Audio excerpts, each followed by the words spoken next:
এর 84% হচ্ছে তৈরি পোশাক রপ্তানি। এটা সম্ভব হয়েছে এলডিসি থেকে প্রাপ্ত অগ্রাধিকারমূলক বাজার প্রবেশাধিকার কারণ। গ্রাজুয়েশনের পর সেটা আমরা হারাবো।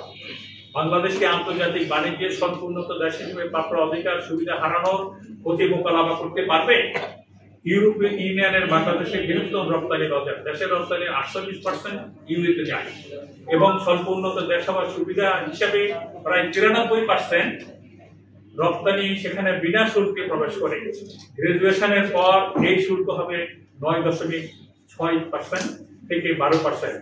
রূপান্তরকারী স্থায়িত্বশীলতার জন্য 3 বছরের গ্রেস পিরিয়ড যেটা তখন শেষ হয়ে যাবে। একইভাবে গ্রাজুয়েশনের পর কানাডায় বাংলাদেশের পণ্য রপ্তানির উপর শুল্ক আরোপ হবে 16 থেকে 18%। জাপানে বাংলাদেশের পোশাকের উপর শুল্ক এলডিসি হিসাবে 0% থেকে বেড়ে 7.7 থেকে 12.8 পর্যন্ত হতে পারে।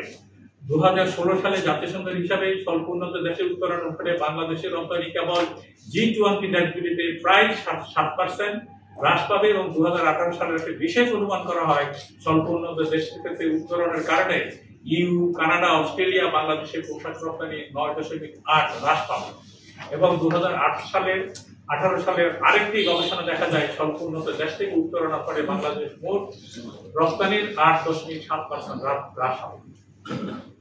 এই ক্ষতি মোটাতে বা আন্তর্জাতিক বাণিজ্য প্রতিযোগিতায় টিকে থাকতে এখন পর্যন্ত কোনো পদক্ষেপ নেওয়া হয়নি।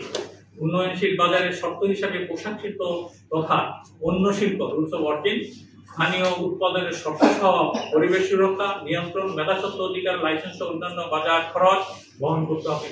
শুল্ক আরোপ, দেশীয় উৎপাদন সুবিধা বন্ধ করা আরোপিত বাড়তি উৎপাদন খরচের সরাসরি স্থানীয় টেক্সটাইল উৎপাদন ও রপ্তানিতে পড়বে। বর্তমান বাংলাদেশের স্থানীয় উৎপাদনের উপযুক্ত সুবিধার অভাব হঠাৎ পরিবর্তন হলে স্থানীয় শ্রম শিল্প যেখানে প্রায় 50 লাখ নারী শ্রমিকের উপর নির্ভর এই বিপর্যয়ে অভিজ্ঞতা দিতে বাধ্য হবে। গত 3 বছরের দারিদ্রতা বৃদ্ধি। মিলেনিয়াম ডেভেলপমেন্ট গোল অনুযায়ী বাংলাদেশের দারিদ্র বিমোচন ভালো অগ্রগতি হয়েছে। 2000 সালে যেখানে দারিদ্র ছিল 48.9%, 2015 সালে তা অর্ধেক নামিয়ে আনার প্রতিশ্রুতি হিসেবে 2016 সালে বাংলাদেশের দারিদ্র এসেছে 24.3%। যদিও ওই সময় এমডিজি দারিদ্র সংখ্যা নিয়ে অনেক আপত্তি তোলেন। 2000 সালে দৈনিক $1 কম আয় করা মানুষকে দারিদ্র বলা হতো।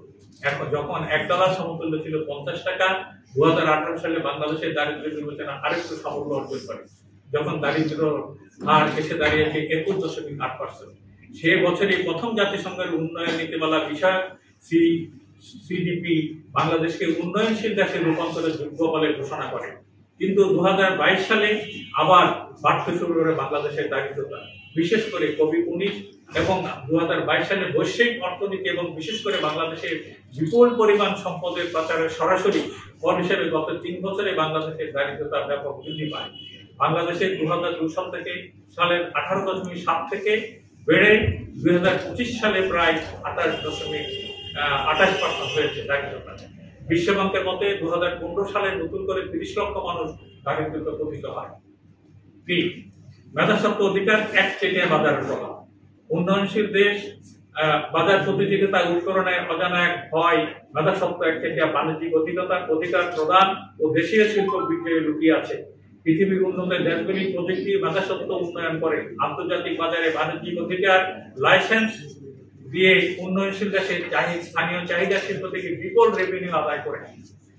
প্রযুক্তিগত উদ্ভাবনী শিল্প ব্যবহার করে স্থানীয় উৎপাদন চাহিদা গবেষণা ও শিল্প উন্নয়ন উন্নয়নশীল দেশগুলো প্রতিনিয়ত লাইসেন্স দিতে বাধ্য হচ্ছে আর দেশের জিডিপিতে নিম্নমুখী অবস্থান করে যাচ্ছে। বর্তমানে বিশ্ব বাণিজ্যে বাংলাদেশে কোনো মেধাস্বত্ব মানে কমার্শিয়াল প্যাটার্ন ডিজাইনেবল ব্র্যান্ড যেটা নাই, যার মধ্যে বিদেশি শিল্প বাজারে প্রতিযোগিতা অবস্থান ও গ্লোবাল বিপণী আদায় করতে পারে। অন্যদিকে বাংলাদেশের স্থানীয় বাজারে বিদেশি মেধাস্বত্ব অধিকার দেশীয় মেধাস্বত্ব আবেদনকারীর চেয়ে শতভাগ এগিয়ে। উন্নয়নশীল বাজারে বাংলাদেশকে আরো অধিক উন্নয়ন দেশের পণ্য প্রযুক্তি উদ্ভাবনা ব্র্যান্ডের বিদেশি মেধাস্বত্ব অধিকার দিতে হবে, যা যে কোনো স্থানীয় উৎপাদন রপ্তানি মেধাস্বত্ব অধিকারকে বাণিজ্যিক লাইসেন্স বা ক্ষতিপূরণ দিতে হবে। বাংলাদেশের বিজ্ঞান ও প্রযুক্তিগত উন্নয়ন যেমন ধীর গতিতে এগিয়ে যাচ্ছে, তেমনি হিউম্যান স্কিল অন্যান্য উন্নত দেশের তুলনায় অনেক বেশি পিছিয়ে আছে। তাই দেশের স্বয়ং সম্পূর্ণ শিল্প ব্যবস্থা বাজার সৃষ্টিতে মেধাস্বত্ব অধিকার লাইসেন্স প্রদান, বিদেশি শিল্পের জন্য সম অধিকার, ন্যাশনাল ট্রিটমেন্ট যেটা বলা হয়, ও ক্ষতিপূরণ দেশের সার্বিক উৎপাদন বজায় বাজার ব্যবস্থার অশীলী হওয়ায় আমরা উন্নয়নশীল দেশে উন্নয়ন বিরোধী নই। বর্তমান